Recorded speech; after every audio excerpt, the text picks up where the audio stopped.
The practice blade caught Sena Okri across the ribs hard enough to lift her off the mat, and the worst part was that it counted as a clean hit. She rolled with it the way 3 years of her mother's kickboxing classes back in Lindui Delta had taught her, absorbing the impact along her shoulder instead of her spine, and came up in a crouch with her own blunted training saber already rising to guard. Across the ring, Cadet Second Threll Dalvantor lowered his weapon with the unhurried, satisfied economy of someone who had never once doubted the outcome of anything in his life.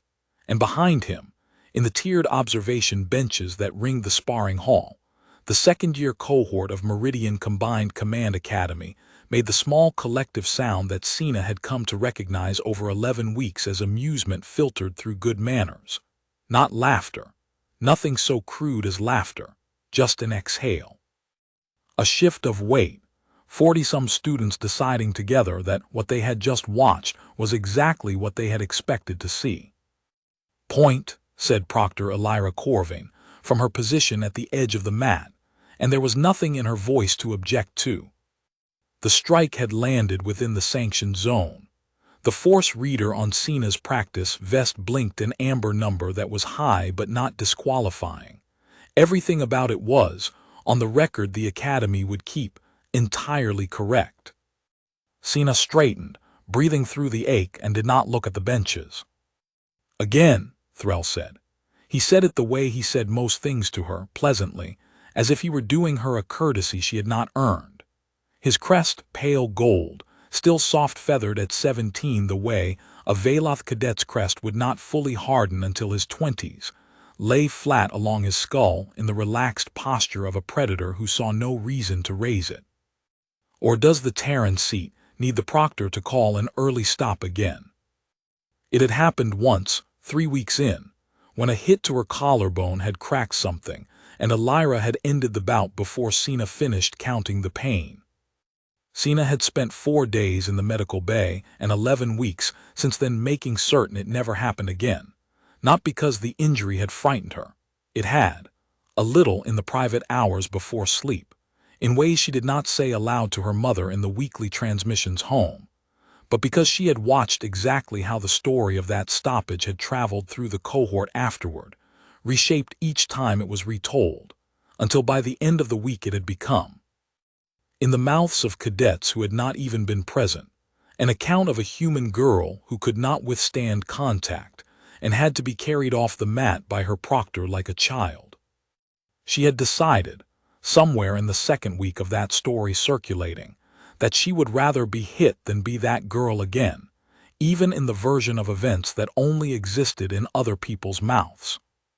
Again, she agreed and reset her stance. She lost the second exchange too, though less badly, catching Threll's follow-through on her guard instead of her body.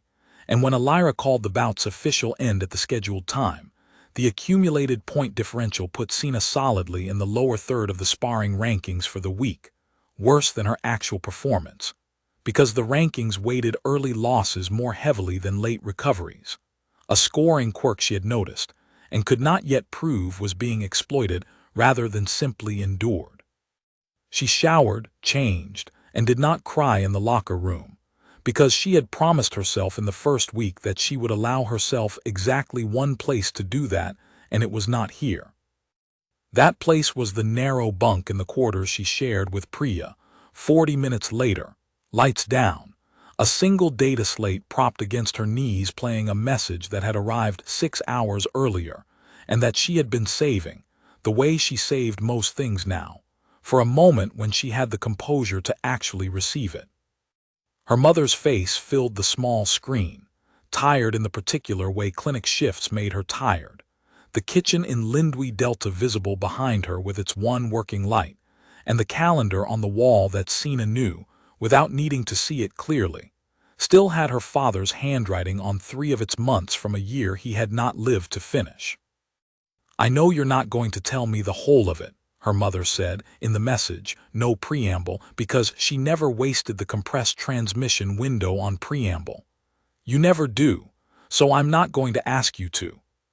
I'm going to tell you instead that the clinic roof held through the storm, and that Mrs. Adami's boy asked after you by name, which he has never once done for anyone who wasn't already family, and that I put your last stipend transfer straight into the roof repair instead of the back rent, because the roof was going to fail before the rent was. And I wanted you to know that where your money goes, it goes somewhere it's holding something up. A pause, her mother's eyes finding the camera the way they always did at the end, steady, unhurried. Your father used to say the compass wasn't really about direction. It was about proof that a person could keep choosing the same true thing morning after morning, even when nothing around them agreed it mattered. I don't know what today cost you. I know you're still choosing it. That's enough for me to sleep on tonight.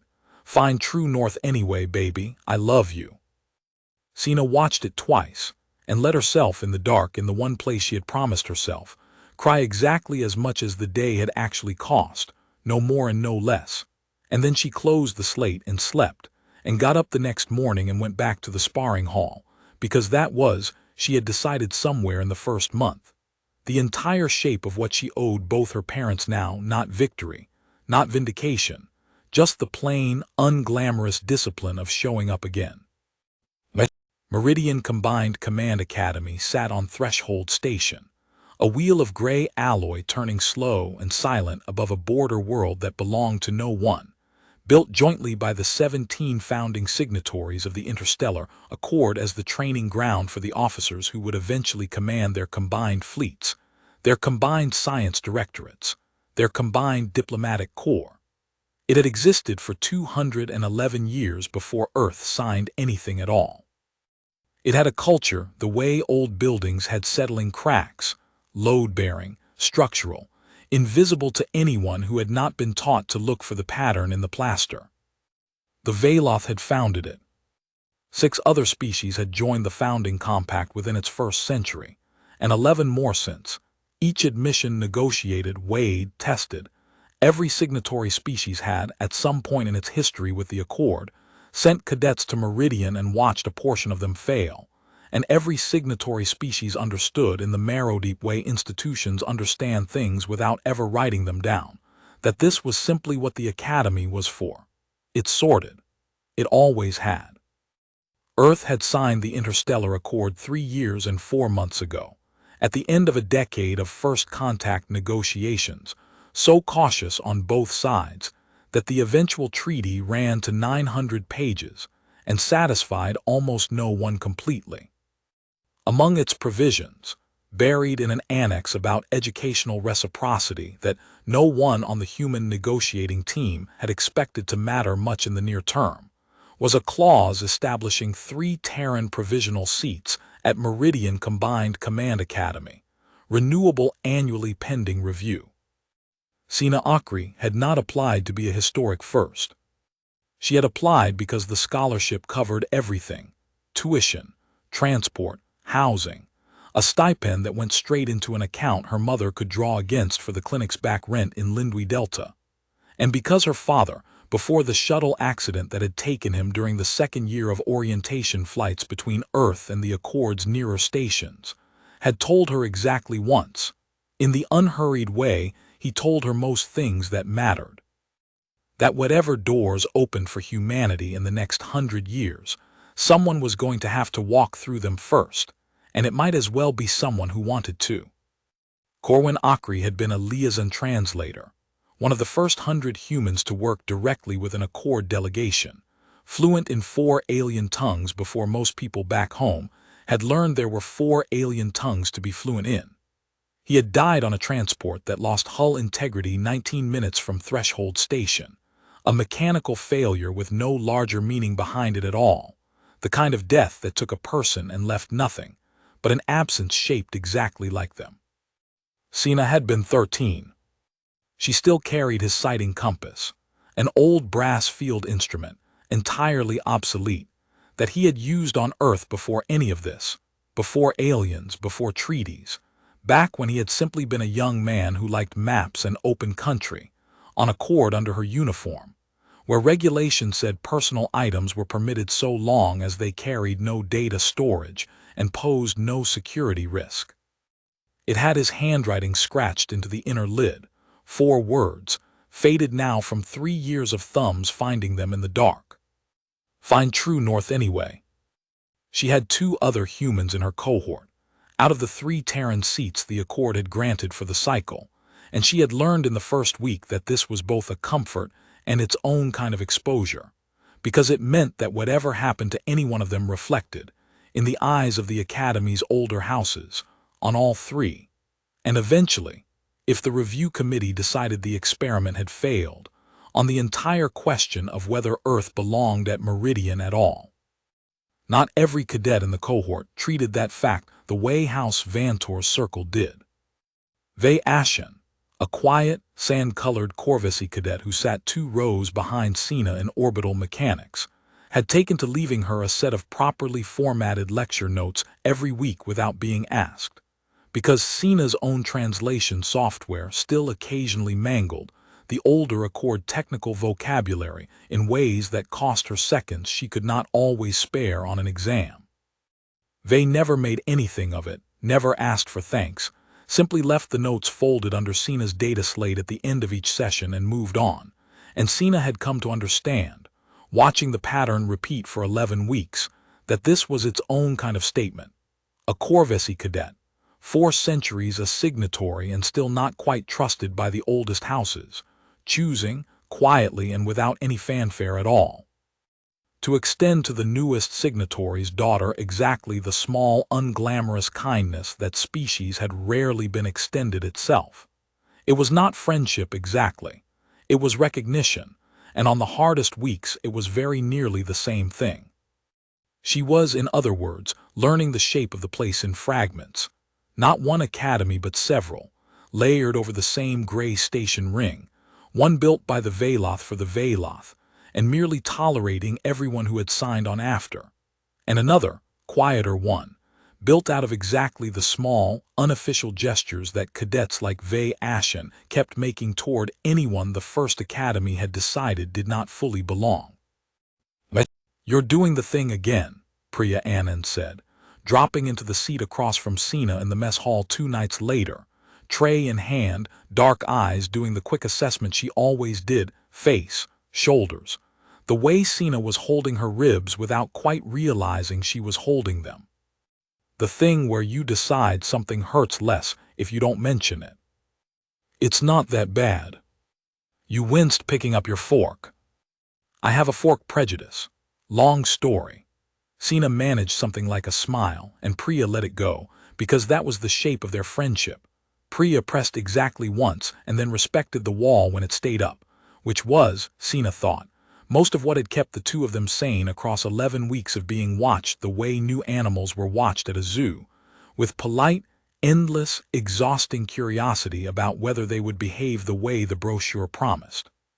Priya was 17, from a farming cooperative outside Pune, the 2nd Terran seat, and she had the particular gift of seeing 3 moves ahead in any social situation the way some people saw 3 moves ahead on a board, a gift the sparring rankings did not measure, and the Academy's admissions committee had apparently not known to look for, since Priya's combat scores sat comfortably mid-table while her tactics seminar scores were, without exception, first in the entire second-year cohort.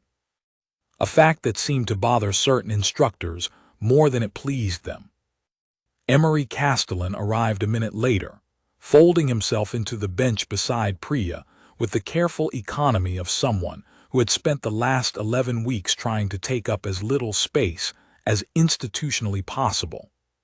He was 16, the youngest of the 3, from a coastal engineering town in what had been called the Netherlands, and he had adopted, almost from the first week, a survival strategy that Sena privately thought of as asterisk going quiet and letting it wash past, keep his head down in sparring, excel quietly in the engineering and systems tracks where the Veloth cadets had less interest in dominance games, wait out the 4 years, go home with a degree, and a story he would probably never fully tell anyone. "You should ask for a schedule change," Emery said, without preamble, which meant he had heard about the sparring hall already. Word moved fast in a cohort of 43, 3 of whom were the most interesting thing to happen to Meridian in a decade. Get moved out of Threll's pairing block. There's precedent. Cadet Vren switched blocks last cycle after a dispute with his sparring partner. Cadet Vren is Veloth, Sena said. He switched because of a house-rank dispute over who owed whom a formal apology. If I ask to switch blocks because I keep losing to Threll, I'm confirming exactly what everyone already thinks, which is that the human seat can't hold up under standard cohort conditions. She kept her voice level, because this was not the first time she and Emery had had some version of this conversation, and she had learned that raising her voice only made him retreat further into the careful, defensible logic that was his own way of managing fear. If the review committee reads that file next spring, that's the sentence they see. Terran Cadet requested reassignment following repeated combat losses. That's the whole program, Emery. That's not just me. So what, you just take it? I take it and I get better, Sena said, and eventually the numbers stop being about anything except the numbers. She believed that mostly. She believed it the way she believed the sighting compass under her shirt still pointed anywhere useful, which was to say she believed it because she needed something solid enough to walk toward, and this was the solidest thing available. Proctor Ilyra Corvane had commanded a Concord Registry escort cruiser for 9 years before Meridian's Board of Instructors had recruited her to run its second-year combat curriculum, and in that time, she had learned to read a sparring floor the way other officers read a battle plot. The actual engagement was rarely the interesting part. The interesting part was the 15 seconds before contact, when everyone on the mat and everyone watching it revealed, without meaning to, exactly what they expected to happen. She was Corvesi, not Veloth, a distinction that mattered enormously inside Meridian's walls and not at all outside them. The Corvesi had joined the Accord 4 centuries after the Veloth founded it, had earned their signatory status through 3 generations of ships and treaties, and a war that had cost them a homeworld's worth of dead, and had never once been permitted to forget. In the subtle grammar of an institution the Veloth had built and still, in every meaningful sense, still owned. That their seat at the table had been granted rather than founded.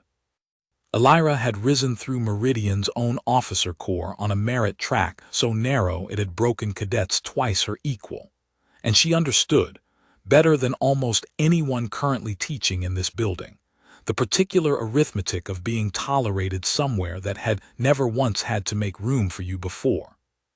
She watched Sena Okri lose to Threll Dal Vantor for the 11th consecutive session and saw, underneath the losses, something that troubled her more than the scoreline. A girl who was not, in fact, losing badly.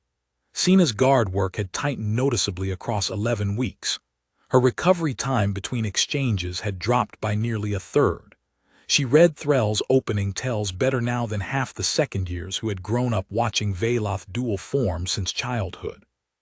What she was losing to was not a skill gap. It was a reach and mass differential the sparring rules did not correct for, combined with a scoring weight that punished slow starts more than it rewarded strong finishes. And combined, Ilyra suspected without yet being able to prove it, with a pairing schedule that had put Sena against Threll specifically, and repeatedly, with a frequency that a truly random rotation should not have produced. She had raised the pairing question with the Academy's scheduling office once in the 4th week, and had been told, politely, that the algorithm balanced for a dozen factors including combat class, house standing eligibility, and instructor availability, and that Cadet Dal Vantor's house standing made him a frequent match for any cadet in the upper middle skill band, which Cadet Okri, by her own combat assessments, currently occupied. It was, on paper, a defensible answer. It was also, Ilyra was fairly certain, not the whole truth, and she did not yet have the authority or the evidence to push past the paper. What she had instead was the quiet, limited power available to any proctor watching a system she could not yet prove was rigged. She could call fair points fairly, refuse every request from either side for special treatment, keep meticulous personal notes that no official form asked for, and wait for something solid enough to act on. She did not know, watching Sena walk off the mat that evening with her ribs held carefully, and her face arranged into something that gave nothing away. How little time that waiting had left. The exclusion, when it came, wore the shape of an oversight, which was, Sena had already learned, the shape most exclusions at Meridian preferred. Professor Kessex, who taught interspecies command doctrine on Threndays, announced a graded team project 3 weeks before the compass disappeared. Cadets to self-organize into study groups of 4, present a joint doctrine analysis, grades shared equally across the group. Every group in the cohort had filled within the hour, the way these things always did, old friendships and house alliances sorting themselves without a word needing to be said out loud. And by the time Sena finished a lab session that had run 12 minutes over, every group had exactly 4 members except the one that had somehow, without anyone quite arranging it on paper, ended up with 3 humans and 1 empty seat that no one had offered to fill. She raised it with Professor Kessex after the lecture, carefully, factually, the way Priya had coached her to raise anything with an instructor who might or might not be sympathetic. The groups filled unevenly. Ours is short a member. Self-organization is part of the exercise, Cadet Okri, Kessex said, not unkindly, which was somehow worse than unkindness would have been, because unkindness could at least be named as a fault. Cadets who cannot secure a full group in an open period are expected to demonstrate the initiative to resolve that themselves. It is, in its own way, good preparation for command. You will not always find a full staff waiting for you either. It was, Sena thought, walking back to her quarters afterward, a perfectly reasonable sentence, delivered by a perfectly reasonable instructor, that managed nonetheless to describe a cohort of 40 who had filled 39 seats around 3 humans in under an hour as a simple matter of insufficient initiative on the 3 humans' part. And she filed it, wordlessly, into the same private ledger where the sparring rankings and the pairing schedule already sat, not proof of anything by itself. But one more data point in a pattern she was beginning, with a clarity she did not entirely welcome, to trust. Her group of 3 finished the project 2 days early and scored the highest mark Professor Kessex had given a doctrine analysis in 4 years, a fact the seminar's public grade board displayed for exactly 1 week before someone, never identified, requested it be taken down on the grounds that comparative grade displays were, on reflection, discouraged by Academy policy. The compass disappeared from Sena's locker on the first day of the 9th week, and reappeared 4 hours later on the floor of the sparring hall's equipment corridor, its brass casing dented, the hinge that had held the lid closed for however many decades before her father bought it snapped clean through, the 4 words scratched inside the lid scored over with something sharp enough to gouge the metal, not erased, because brass did not erase that easily, but defaced past any reading.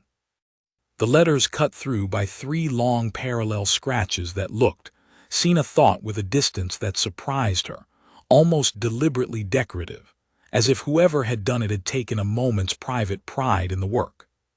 She found it because Priya found it first and came to get her, face carefully neutral in the way that told Sena, before a single word was spoken, that whatever waited would be bad. She did not cry in the corridor either. She picked the compass up, turned it once in her palm, felt the sharp broken edge of the hinge catch against her thumb, and closed her hand around it hard enough that the edge bit skin. "Someone's locker code," Priya said quietly, standing close, not touching her, understanding without being told that touching would break something right now that needed to stay unbroken a little while longer. "That's a restricted access corridor.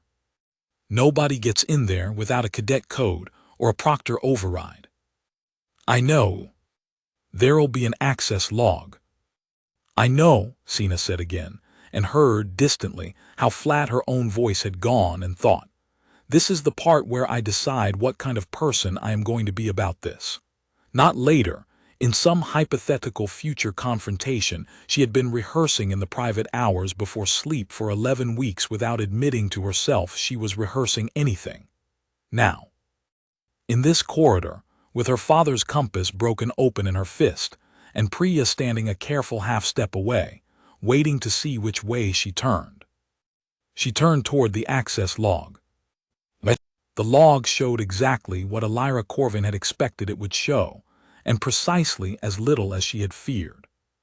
Cadet Isk Dal Renner's code, logged into the equipment corridor for 6 minutes during the free period between second and third bells, a window that matched Sena's own class schedule closely enough to be damning, and loosely enough to be argued away in front of a review board that wanted, for reasons of institutional comfort more than justice, to be argued out of believing what its own records plainly showed.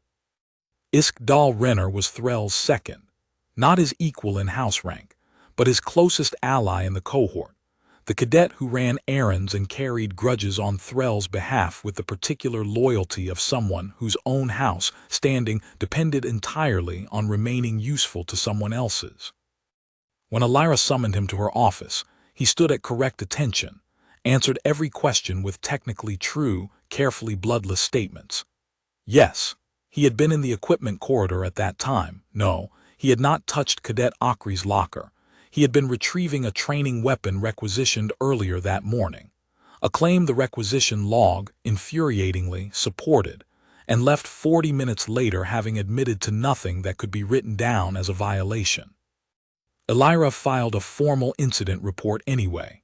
She documented the timeline, the damaged compass, Isk's presence, the absence of any other explanation for how a sentimental personal item had traveled from a locked locker to a public corridor floor with its hinge deliberately broken. She sent it to the Dean of Cadets' office with a recommendation for further investigation, and she received, 6 days later, a response that thanked her for her diligence, and noted that without direct evidence connecting a named cadet to the act of vandalism itself, the matter would be logged as an unresolved property incident rather than a disciplinary case. She read that response twice, alone in her office, and felt something in her chest go cold and very still, the particular stillness she associated, from 9 years of fleet command, with the moment before she gave an order she already knew would cost something. She requested a private meeting with Sena that evening. "I'm not going to tell you this is being handled," she said, once the door had closed, because she had decided, somewhere in the 6 days of waiting for that useless response, that Sena Okri deserved better than the careful institutional language that had failed her father's compass and would, if allowed, fail everything else. "It is not being handled. I filed the report. It was declined for insufficient evidence. I believe Cadet Dal Renner broke that compass on Cadet Dal Vantor's behalf, and I cannot currently prove it in a way this institution is willing to accept." Sena sat very still in the chair across from Ilyra's desk, hands folded, the broken compass. She had kept it, hinge and all, in her uniform pocket now instead of on the cord, resting against her palm through the fabric. "Why are you telling me that instead of the version where you say you're looking into it?" "Because you are not stupid, Cadet Okri, and I am tired of speaking to you as though you are," Ilyra said. "You have spent 11 weeks watching an institution that was built 2 centuries before your species knew the stars had neighbors, and you have understood, faster than most cadets manage in 4 years, exactly how much weight that institution is willing to put behind its own stated principles when those principles become inconvenient to a founding house. I will not insult you by pretending otherwise. What I can tell you is this: I am watching. I am documenting everything I am permitted to document. And I am telling you, cadet to cadet, because that is the only honest register I have left to offer you tonight, that whatever you decide to do about Threll Dal Vantor going forward, you do it inside the rules that exist, not the rules you wish existed. The rules that exist are not fair. They are, however, the only ground solid enough to stand on where I can still reach you if you fall." It was, Sena understood even then, the closest thing to a promise a proctor was allowed to make, and the closest thing to a warning too. House Vantor's crisis, when it finally surfaced in the cohort's awareness, arrived sideways.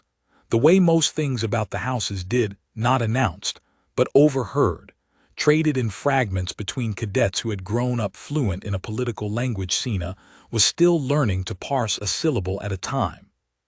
The house selection trials fell at the end of the academic cycle, 6 weeks after the compass, and determined which second-year cadets would be extended formal house sponsorship into the officer track proper, sponsorship that meant funded postgraduate placement, a guaranteed commission, a life's trajectory set before the age of 18.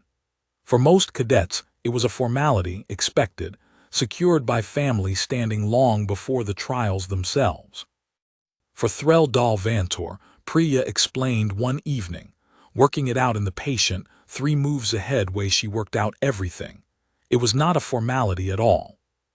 House Vantor lost standing 2 generations back, Priya said. A trade dispute, something about a shipping concession that went a House Corran instead.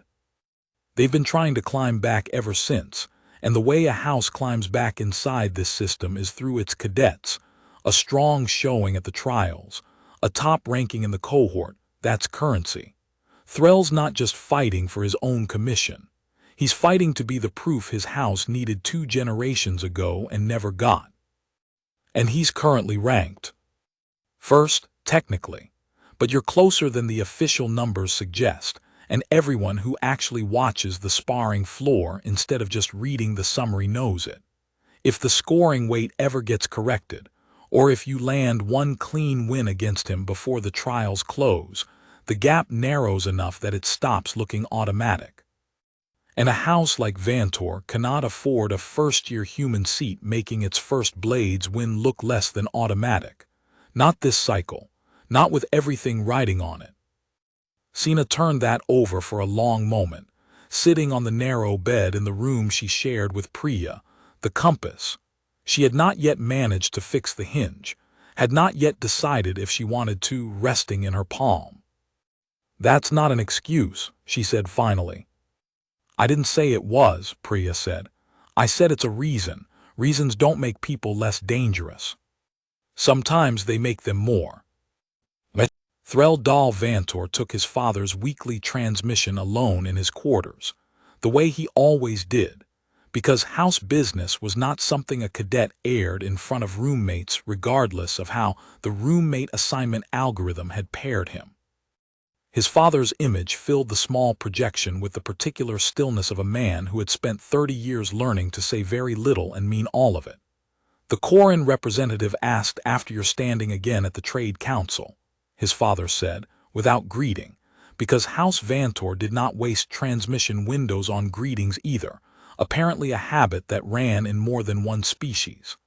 "I told him it was excellent.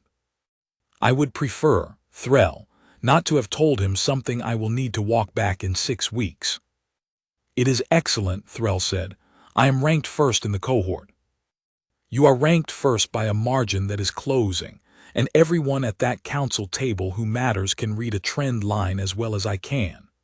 His father's crest, visible at the edge of the frame, sat low and flat, a posture Threl had learned as a hatchling to read as controlled anger rather than calm. 2 generations, Threl. 2 generations since your great-grandfather signed away the shipping concession that should have kept this house in the first tier. And every year since, every council seat we do not hold, every contract that goes to Corran instead, is measured against the promise that the next generation would climb back. You are the promise. I did not choose to make you that. Neither did you. But it is what you are, and a margin that closes at your capstone is not a private disappointment. It is a public one, in front of every house that has spent 2 generations waiting to see whether Vantor climbs back or simply keeps falling. "I understand," Threl said, and he did, in the specific, suffocating way a person understands a weight they have carried so long they have stopped being able to imagine themselves without it. "Then close the margin," his father said, and ended the transmission, and Threl sat alone in his quarters for a long time afterward, turning the shape of that instruction over, and did not, in that moment, examine too closely what closing a margin that would not close on its own might eventually require of him. It was easier, he found, not to examine it. It had been easier for 2 generations of Vantors before him, too. The near miss came 11 days before the trials, during the third-tier hazard course that ran twice each cycle through Threshold Station's disused outer ring. A training exercise in low-oxygen navigation and emergency systems response. Cadets working in assigned pairs through a decommissioned section of the station in full-pressure suits, tethered to a shared oxygen recycler that each pair had to manage jointly across 90 minutes of increasingly degraded conditions. Sena's assigned partner for the exercise was Isk Renner. She had noted the pairing on the roster 3 days beforehand with a flat, wary attention that she had not shared with anyone, not even Priya, because there was nothing yet to share, a pairing algorithm, an unlucky roll, nothing more. She had told herself, though she had also, quietly, checked and rechecked her own suit seals twice as long as the pre-exercise checklist required. The derelict ring had been decommissioned for structural reasons 3 decades earlier, and Meridian's instructors used it precisely, because it forced cadets to solve problems with their hands and their training rather than with a station's usual redundant safety net. Narrow crawl spaces threaded between pressure bulkheads, emergency lighting sparse and amber. The ambient temperature held deliberately low enough that a cadet's suit heater had to work for its keep. Sena had found the exercise, in the 2 prior cycles she had run it, almost restful in its way, a problem with a solvable shape, unlike a sparring hall scoring system whose rules kept shifting under her. 40 minutes into the course, in a stretch of derelict corridor where the recycler's shared line ran along the crawlspace between them, her suit's secondary oxygen reading began dropping at a rate the primary readout did not reflect. A discrepancy she caught only because her father, in one of the last conversations she fully remembered having with him, had told her that instruments lie in exactly one specific way worth remembering. They lie by agreeing with each other a beat too smoothly, when the truth of a system under real strain is always slightly, honestly, uglier than that. She stopped moving, checked the shared line by hand rather than by readout, and found the coupling at her end of the recycler feed loosened 3/4 of a turn past where the pre-exercise checklist would have left it. Not disconnected, not obviously sabotaged, just loose enough that another 20 minutes of the exercise's planned exertion would have bled her air faster than the course's own emergency protocols were built to catch, in a decommissioned section of the station where the built-in monitoring was, by design, sparse. Her pulse spiked hard enough that she felt it in her throat before she made herself slow it, counting the way Ilyra had drilled the whole cohort to count under stress. 4 in, hold, 6 out. The crawlspace's amber light suddenly very small and very far from anyone who could reach her quickly if the margin turned out worse than her own reading suggested. She thought, with a clarity that frightened her more than the numbers did, that a cadet who panicked here, in a derelict ring with sparse monitoring, might simply not be found in time to matter, and that whoever had left this coupling exactly 3/4 of a turn loose had very likely done the arithmetic on that possibility before she had. Isk Renner, several meters ahead in the crawlspace, did not look back. Sena tightened the coupling herself, said nothing over the comm channel that would create a record either of them could contest later, and finished the exercise 11 minutes behind schedule with a secondary oxygen margin that the debrief report characterized, dryly, as within acceptable tolerance following a minor equipment adjustment. She did not tell the debrief officer what her hands had been doing, faint and fine-tremored, for a full 10 minutes after she climbed out of the access hatch into open corridor and real light. She simply signed the report and went to find Ilyra, because she had promised the proctor she would, and because some part of her, the part that had learned to trust her own instincts a little more each week, whether the scoring sheets reflected it or not, understood that this was no longer a thing she could carry alone and call it strength. She told Ilyra that evening in the same quiet office, and watched the proctor's face do something controlled and terrible that Sena understood, without being told, was rage held very deliberately in check. I cannot prove that was deliberate, Ilyra said after a long silence. A loosened coupling, no witness, no log. If I file this as I filed the compass, it will die the same death, and it will teach Cadet Dahl Renner and everyone who follows his example that there is no real cost to what he is doing, only an administrative inconvenience easily survived. She was quiet another moment, and when she spoke again her voice had dropped into something Sena had not heard from her before, low and exact. So I am going to ask you to do something I do not enjoy asking of a 16-year-old cadet. Document everything from here forward.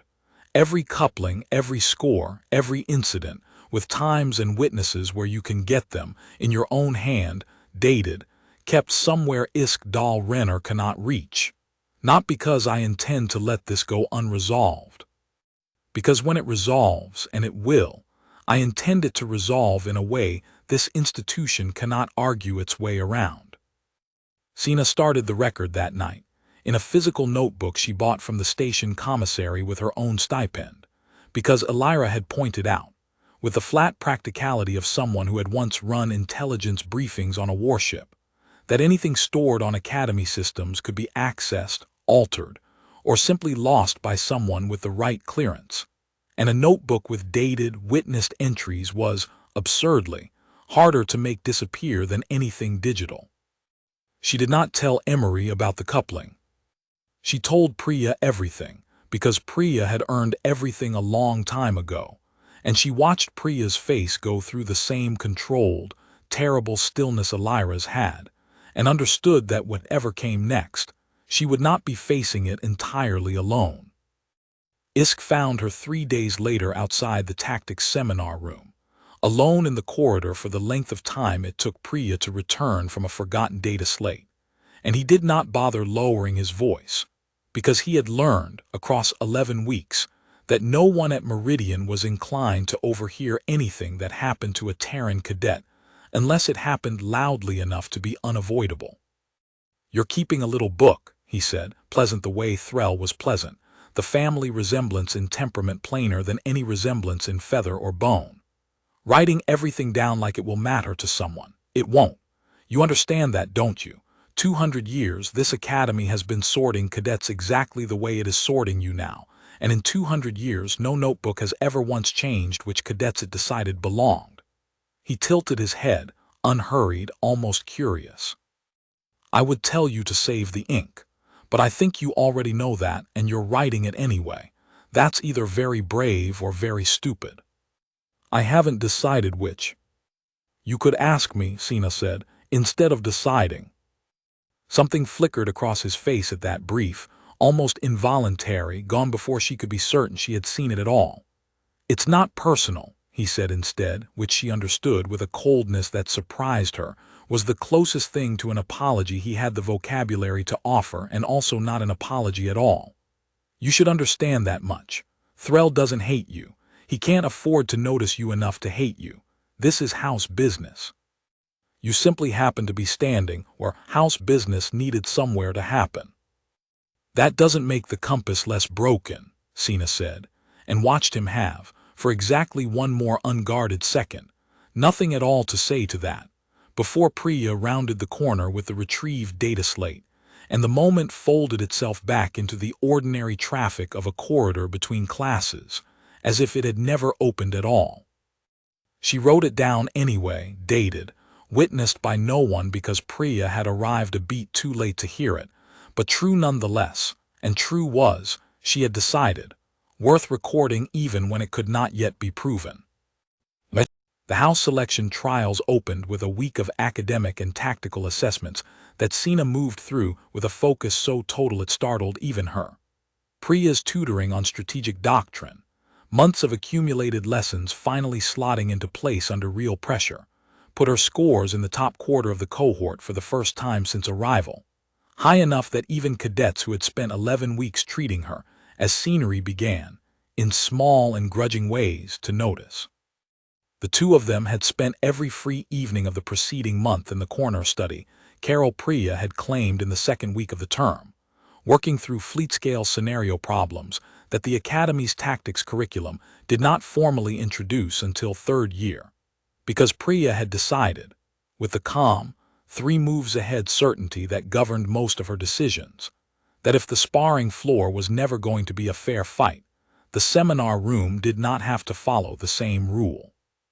"You keep thinking about this like a duel," Priya told her, one of those evenings, sketching a supply line diagram across the Carol's shared slate with quick, economical strokes.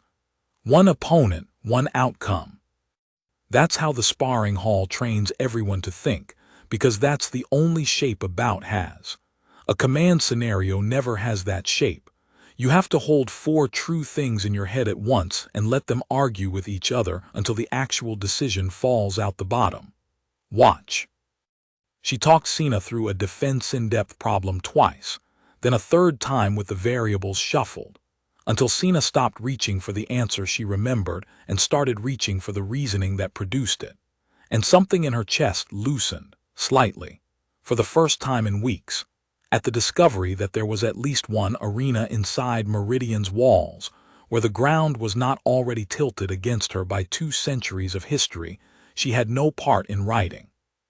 By the 3rd evening, Emery had started showing up too, quiet at first, then contributing, a systems engineering angle on a logistics problem that made Priya sit back and reconsider her own answer.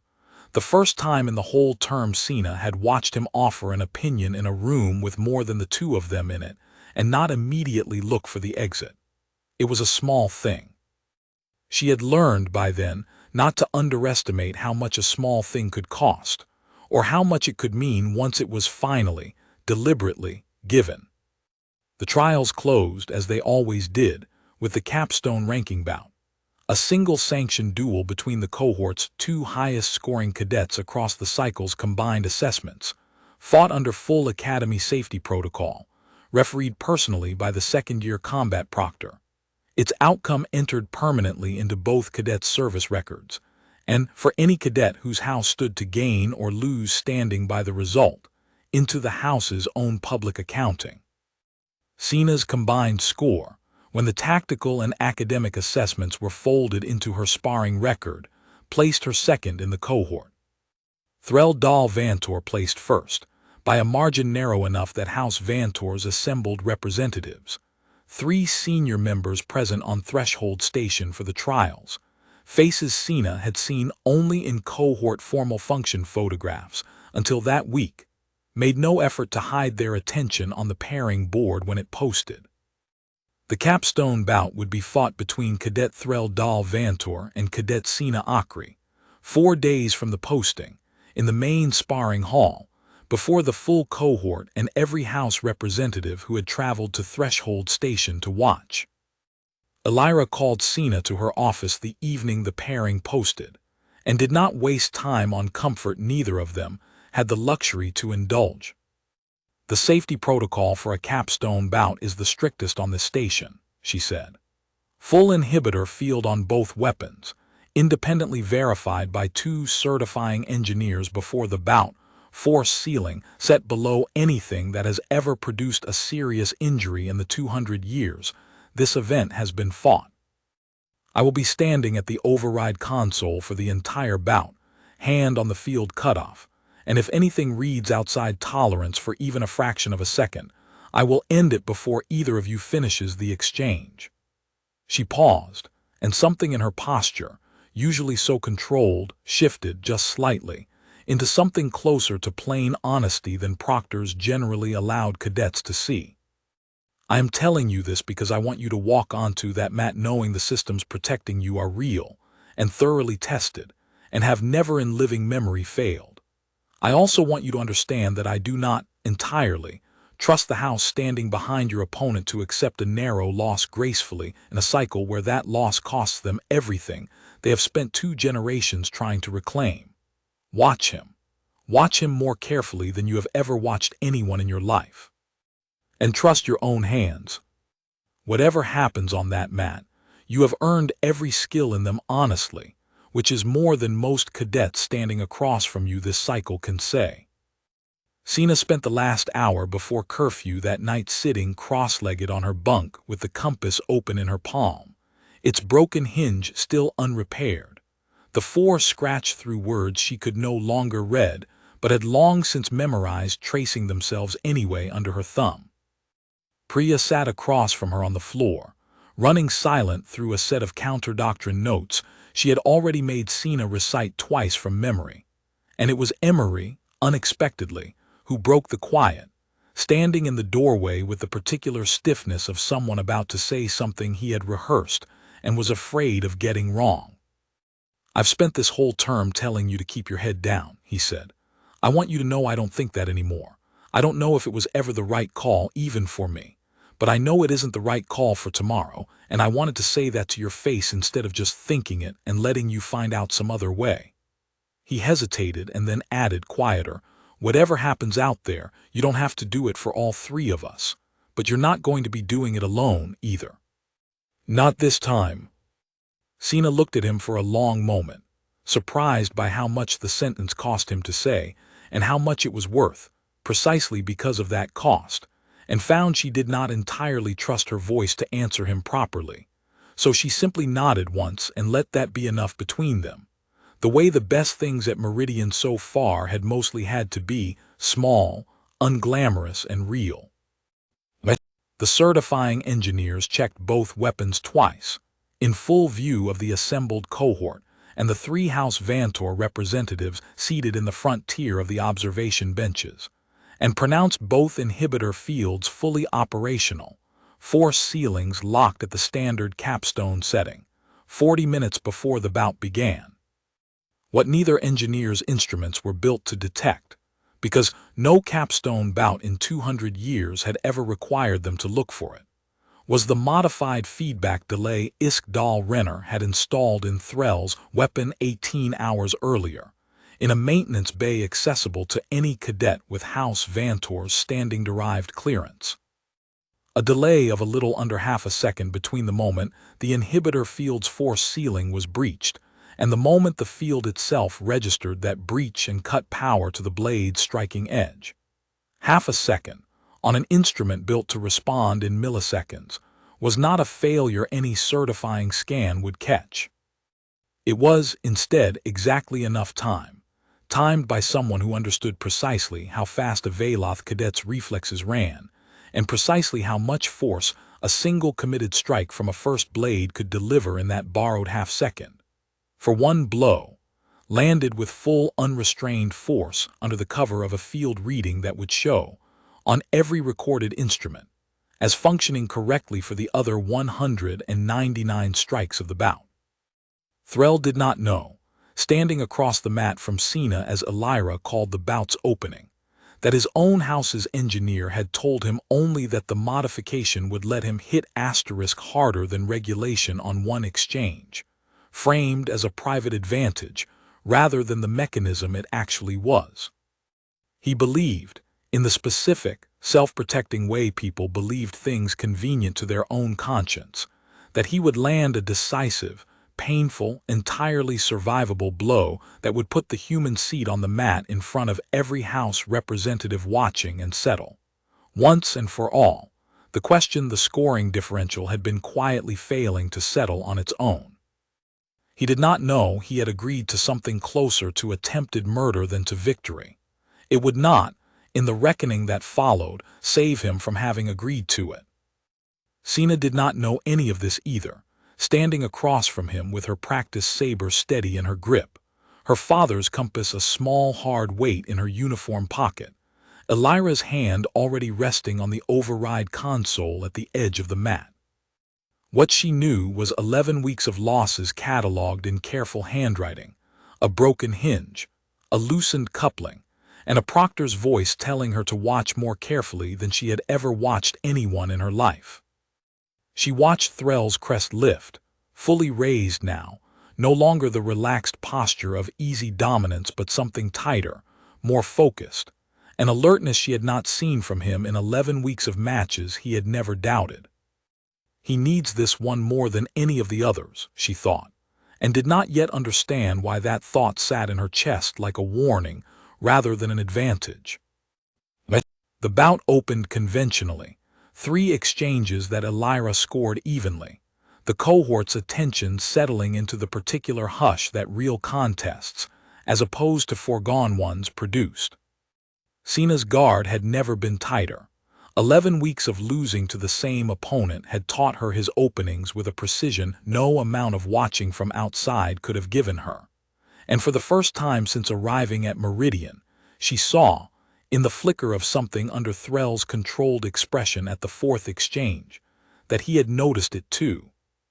The fourth exchange went to her cleanly, a redirected parry that turned into a scoring touch along his forearm before he could reset his guard, and the hush in the observation benches deepened into something closer to disbelief. Not loud.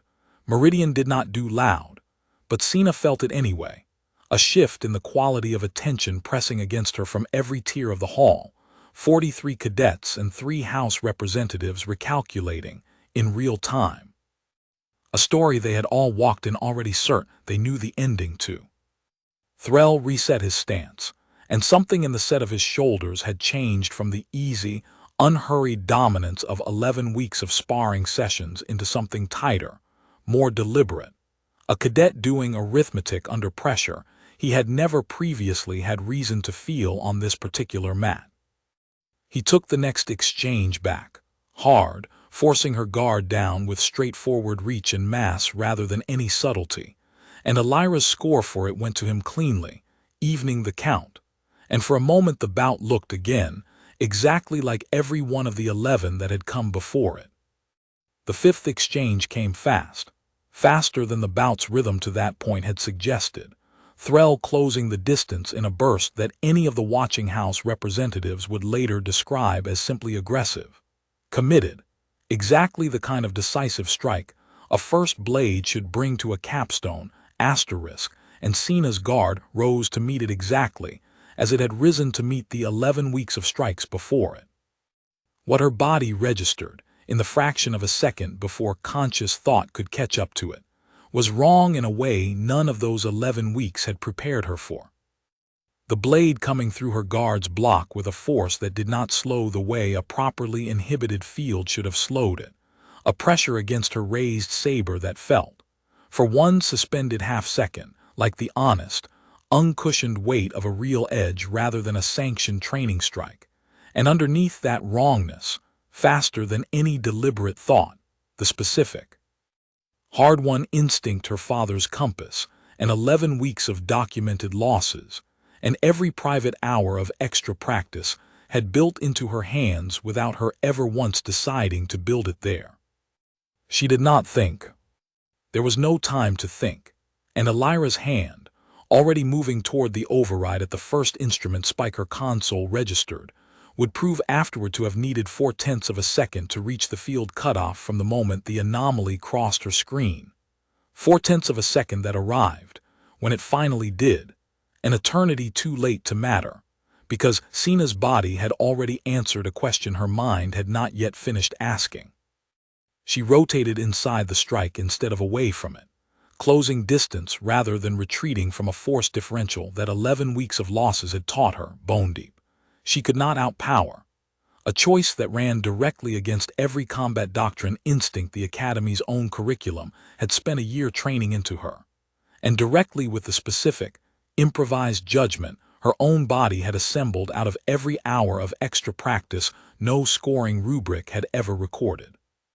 Her saber's flat caught the inside of Threll's striking arm at the elbow, redirecting the blade's momentum past her shoulder rather than through it, and in the same motion, weight already committed, reach already closed past the distance a Veloth cadet's longer limbs were built to control, she drove her free hand, open palm, not a fist, because some fragment of training or instinct or her father's old voice telling her you don't need to hurt someone to stop them held even in that half-second, into the joint of Threll's own knee, precisely, controlled, with exactly enough force to buckle the leg and put 400 pounds of committed forward momentum down onto the mat in a fall he had no time and no balance left to arrest. He hit the ground hard, the practice saber skittering from his grip, and did not get up. The entire exchange, from the moment the field anomaly first registered on Ilyra's console to the moment Threll's shoulder struck the mat, took 1 8/10 of a second. Ilyra's hand reached the override a full 2 4/10 after it was needed, cut the field to both weapons on reflex regardless, and was already moving across the mat before the sound of Threll's fall had finished traveling to the back tier of the observation benches, her voice cutting through the sudden, absolute silence of 43 cadets and 3 House Vantor representatives who had all, in that same 1 8/10 of a second, watched something happen faster than any of them had time to process it into a story yet. "Hold position," Ilyra said to the entire hall in the voice she had once used to order a cruiser's crew through a hull breach. "Nobody moves. Medical to the mat. Nobody moves."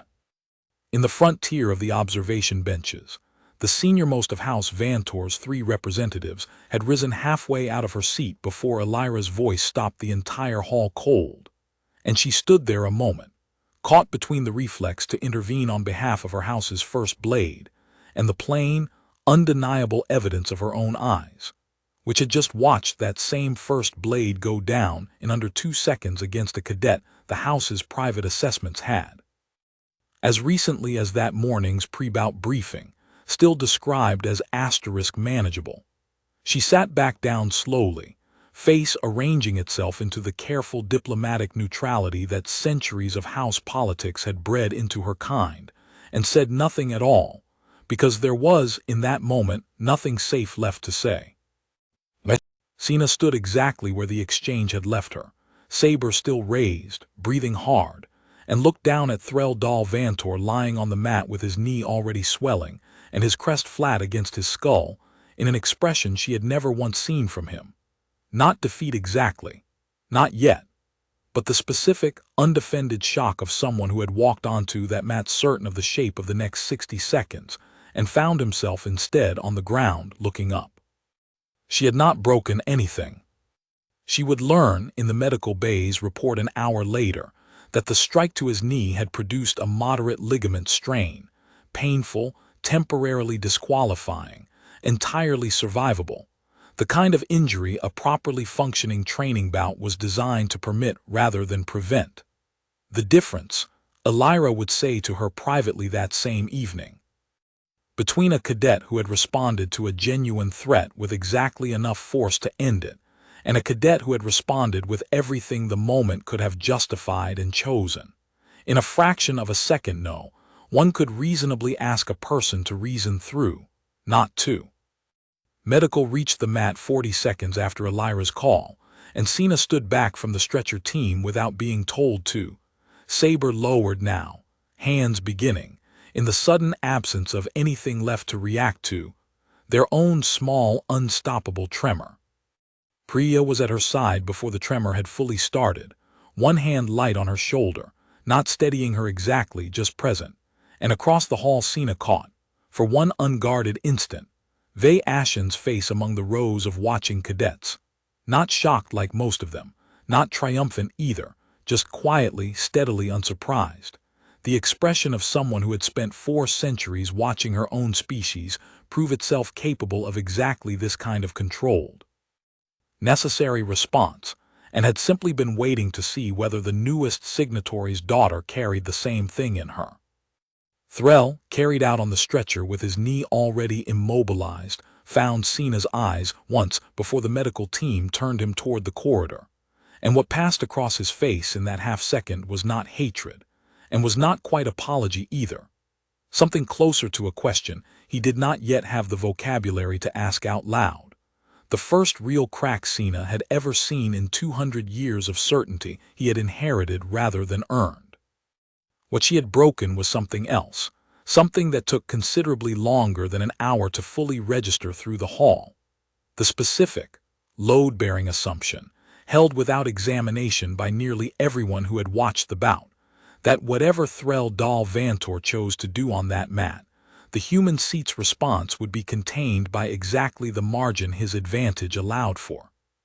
The certifying engineer's second scan of Threll's weapon, ordered by Ilyra within 11 minutes of the bout's end, before House Vantor's representatives had finished their first attempt to characterize what the cohort had just watched as an unfortunate accident, a training anomaly, nothing more, found the modified feedback delay within the hour. It found, alongside it, in the maintenance bay's access log that Ilyra had already requested pulled the moment the anomaly registered on her console, Dal Renner's clearance code, logged into the weapons bay 18 hours before the bout, for a visit of 11 minutes that no legitimate maintenance request on record could account for.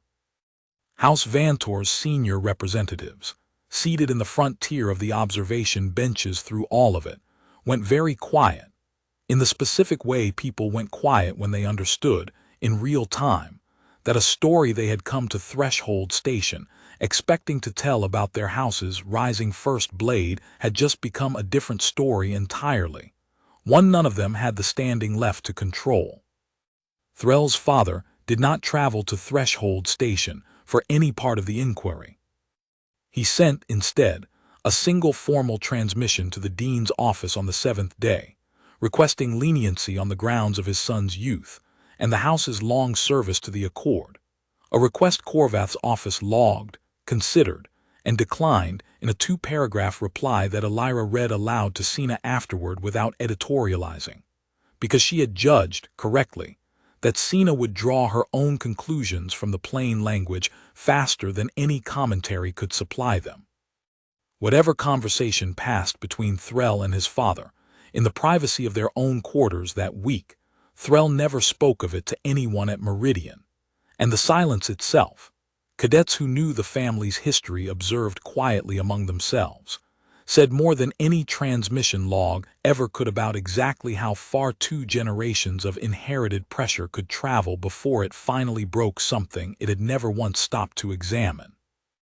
Ilyra filed the report herself that night, longer and more thoroughly documented than any incident report she had submitted in her 9 years at Meridian, cross-referenced against the Compass incident, the loosened coupling, Sena's own notebook of dated, witnessed entries stretching back 6 weeks, a record that had looked, 6 weeks earlier, like the private grief of a cadet nobody in authority had believed was worth protecting, and looked now, laid alongside a certifying engineer's confirmed weapons tampering, like exactly what it had always actually been, evidence of a pattern, sustained, deliberate, and finally, undeniably provable. The Dean of Cadets' inquiry took 9 days, during which Threll Dal Vantor did not appear in the sparring hall. Dal Renner was confined to Academy quarters pending review, and House Vantor's representatives departed Threshold Station on the 2nd day without the formal announcement of sponsorship extension they had traveled 4 systems to make. Sena testified twice, once before the Dean of Cadets alone, and once before the full 3-member review panel, and both times she found herself grateful, in a way she had not expected to be, for the plain physical fact of the notebook sitting on the table in front of her, dated entries, witnessed where witnesses existed, a paper record of 6 weeks that no one in that room could dismiss as memory reshaping itself under pressure. The Dean, an old Veloth administrator named Corvath, who had run Meridian's disciplinary office for longer than Sena had been alive, read through it twice in silence before looking up. "You began this record before you had any reason to believe it would ever be read by anyone but yourself," he said. "It was not quite a question." "Proctor Corvane told me to," Sena said, "but I think I would have started it anyway. I wanted to know I wasn't imagining the pattern. Writing it down was the only way I had to check." Corvath studied her for a long moment, an expression on his lined, feather-thinned face that Sena could not fully read, and then closed the notebook gently, the way a person closed something they had decided, privately, mattered more than its size suggested. "In 211 years," he said, "this office has heard a great many cadets tell us they were imagining a pattern that turned out to be entirely real. Very few of them thought to prove it before we asked them to. I want you to understand that this changes what my office is obligated to do next, and I intend to honor that obligation in full." Sena spent most of those 9 days in the medical bay's outpatient wing for follow-up on a bruised set of ribs. The field anomaly had aggravated on its way past her guard. And in the tactics seminar room with Priya, working through problem sets neither of them fully concentrated on. And in Ilyra's office twice more, answering the same careful questions in the same careful order for 2 different levels of academy review. Watching the proctor's face stay exactly as controlled and exact through all of it as it had been the night she first said, "I am not going to tell you this is being handled." The findings were read aloud to the assembled cohort on the 10th morning, a formality Sena had not expected, and that Corvane, standing at the front of the same sparring hall where the bout had happened, delivered without embellishment, in the flat, procedural cadence of a man reading something into a permanent record rather than performing an occasion for an audience.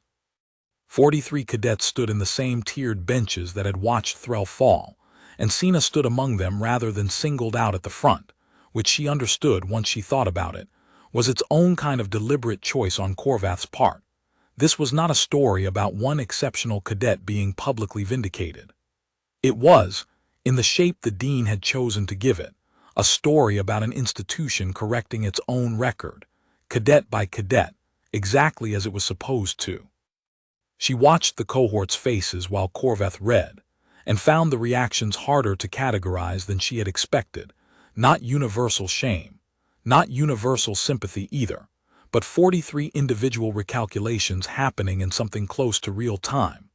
Cadets who had spent 11 weeks treating the sparring rankings as simple, uncomplicated truth, now visibly reassembling what they had actually been watching all along.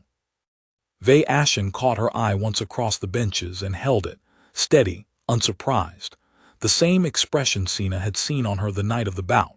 And somewhere near the back, a first-year Valoth cadet Sena did not know by name was crying, quietly, in a way that had nothing to do with grief and everything to do, Sena thought, with the particular vertigo of watching an institution you had trusted completely turn out to have been imperfect in a way you would now have to carry. The findings, when they came, were unambiguous in a way Ilyra had told Sena, quietly, not to expect from an institution built on 200 years of protecting exactly this kind of outcome. Isk-Dal Renner was formally expelled. His conduct entered into a shared accord disciplinary registry that would follow him to any officer track he attempted to enter for the next decade. Threll Dal Vantor, found to have authorized and knowingly participated in the tampering, was suspended from the officer track for 2 full cycles, his capstone bout result voided, House Vantor's sponsorship application for the cycle formally denied, a setback the House's senior representatives would spend the better part of a year. Cadets in the tactics seminar reported afterward with the particular relish cohorts reserved for a story too good not to retell, attempting and largely failing to spin into anything other than exactly what it was. The Academy's Board of Instructors, in a closed session Ilyra described to Sena only in careful outline afterward, reviewed the full incident record, the compass, the coupling, the tampered field, the 6 weeks of documentation a 16-year-old cadet had kept in a paper notebook, because no one had trusted the digital systems built to protect her, and issued, 3 weeks later, a revised Capstone safety protocol requiring independent, randomized post-event weapon audits for every sanctioned bout going forward, alongside a formal review of the pairing algorithm that had, for 11 weeks, matched Sena against the same opponent with a frequency. The review ultimately conceded fell well outside statistically expected bounds. It was not, Ilyra told her plainly, an apology. Institutions 200 years old rarely offered those in any form a person could frame and keep. It was, however, a change that would outlast both of them, and Ilyra had learned, across 9 years of watching Meridian sort cadets the way it had always sorted them, that changes which outlasted the people who fought for them were the only kind worth calling real. She told Sena, that same evening, a piece of her own history she had not offered to any cadet before, sitting across the desk in the office where she had once said, "I am not going to tell you this is being handled," and meant every syllable of it. When I was your age, on my own world, before the Accord had opened Meridian's doors to species like mine at all, my own instructors ran a pairing algorithm not unlike the one your review just corrected, not written down anywhere as policy, never once, but present in the numbers all the same. And I spent 3 years unable to prove it was there before a senior officer finally believed me enough to look. Her posture, usually so exact, softened by a degree Sena had not seen from her before. I did not become a proctor because I loved the academy that trained me, Cadet Okri. I became one because I decided, watching my own record close on that unproven pattern without ever being corrected, that I would rather spend a career inside an imperfect system trying to make it slightly less imperfect than spend it outside one, certain of my own righteousness and changing nothing at all. What you did, the notebook, the patience, the refusal to let a documented pattern stay undocumented, that is the same choice, made faster and better than I managed it at your age. I wanted you to know it was not unprecedented. Only until now, unrewarded. Sena carried that conversation with her longer than almost anything else from that whole difficult cycle, because it told her something she had not quite let herself believe, until she heard it from someone who had lived it first. That the fight had not started with her, and would not end with her either, and that being one careful link in a chain longer than her own life was not a smaller thing to be than the sole author of a single dramatic victory. It was, if anything, the larger thing, precisely because it did not depend on her alone to hold. She recorded a message home the night the findings were announced, sitting on her bunk with the compass, still broken then, hinge unrepaired, cupped in both hands, and found she did not know, for the first several attempts, how to begin it. She deleted 3 openings before she let herself simply say the truth in the plainest words she had. "It's over, or the part that needed deciding is," she told the small recording lens, Priya asleep across the room, the station's night cycle lighting dimmed to its lowest setting. "I'm not hurt. I want to say that first because I know it's what you'll be listening for underneath everything else. I'm not hurt, and neither really is he, and I want you to know that mattered to me in the moment, even though I didn't have time to decide it mattered. My hands just already knew." She turned the compass once in her palm, feeling the broken hinge catch against her thumb the way it had every day for 6 weeks. "They tried to hurt me, Mom. Really hurt me. Not just the usual, not just being cold or unfair, which I know I've let you guess at more than I've said outright. And when it actually came down to the moment, I didn't wait for anyone to save me, and nobody had to. I just did what all of it, Dad's compass, and Grandpa's stories you told me, and every rotten week here I didn't tell you about because I didn't want you carrying it too. I did what all of it built me to do. I think that's the actual answer to what you asked me back in the first week, when you asked if this place was worth it. I don't know if it's worth it in some big final sense yet, but I know I wasn't wrong to come. I'll tell you the rest when the transmission window's longer. I love you. Tell Mrs. Adami's boy I said hello." She sent it before she could talk herself into softening any of it, and slept better that night than she had in 6 weeks. Her mother's reply arrived 2 days later, shorter than usual. The compression window apparently caught mid-transmission by a relay delay somewhere between Threshold Station and Lindwey Delta, and it said only, in her mother's own unhurried handwriting rather than a recorded voice this time, "I never once doubted your hands. I doubted this place and the people running it, and I still do a little. And I think I'm allowed to keep doubting it even while I'm proud of what you did inside it. Both things are true. Bring the compass home someday so I can see the new hinge." Sena read it standing in the equipment corridor with her thumb already tracing the place where the words used to be, and found that she did not need the 2 truths in her mother's message to resolve into one simple feeling. She could hold both, the pride and the doubt together, the way she had learned, across a hard cycle at Meridian, that most of the things worth holding onto rarely came in a single uncomplicated shape. 6 weeks later, in the ordinary rhythm of a cohort that had, in the way cohorts eventually did, absorbed an extraordinary event back into the texture of an ordinary term, Sena stood in the sparring hall's equipment corridor fitting a new hinge, bought from the station commissary, painstakingly matched to the original brass, onto her father's compass, working the small screws with the particular patience Priya had once told her was the most human thing about her. The willingness to fix something slowly rather than replace it. Emery found her there, leaned against the corridor wall with the easy posture of someone who had, in 6 weeks, stopped trying quite so hard to take up as little space as institutionally possible. Cadet Vren asked me to help him with a systems problem set today, he said without preamble the way he said most things. Veloth Cadet actually asked like I might be good at it, not like he was doing me a favor by noticing I existed. He watched her work the last screw into place. That's new, since the trials. It's not nothing, Sena agreed, though she had learned across 14 weeks now not to mistake it for everything either. The letters inside the compass's lid were still gone, cut too deep for any hinge repair to restore, 4 words she would have to carry now only in memory rather than in brass. She thought that was, in its own way, the truer place to carry them anyway.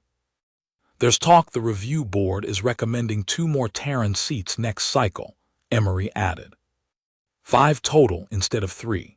Priya heard it from the tactics office. Apparently the argument that carried the room was that a sample size of 3 was never large enough to prove anything about a whole species one way or the other, and the board didn't want to be caught making policy off a number that small again. He shrugged, an oddly human gesture that had picked up, Sena thought, a slightly more confident set to it than it used to have. Funny thing to owe our existence here to. A statistics argument. I'll take it, Sena said. Statistics argument, notebook, broken compass, whatever gets the next 5 people through the door, I'll take it. She thought, not for the first time, of the 2 cadets who did not yet exist, who would arrive at Meridian in a year not knowing any of what it had cost to widen the seat they would sit in, and found she did not mind that at all. That was, she was beginning to understand, what her father had actually meant all those years ago about doors and who walked through them first. The whole point of going first was that the 2nd and 3rd and 5th people through never had to know your name to benefit from what you'd already paid. She closed the compass, felt the new hinge catch with a small, solid click, and slid it back onto its cord. Across the corridor, through the open doorway to the sparring hall, the pairing board for the following week's rotation had just been posted, a new algorithm behind it, a randomized audit protocol standing behind every sanctioned bout from here to the end of the cycle, and Priya's name sat 2 lines above Sena's own, not because either of them had needed the correction to prove what they could already do, but because an institution 2 centuries old had finally, grudgingly, admitted that its own numbers had been lying to it in exactly one specific way worth remembering, by agreeing with themselves a beat too smoothly, when the truth of a system under real strain had always been slightly, honestly, uglier than that. Sena Okri closed her hand around the compass, felt the old brass warm against her palm the way it had warmed against her father's a lifetime before hers had started, and walked back into the hall to see what the new rotation had in store.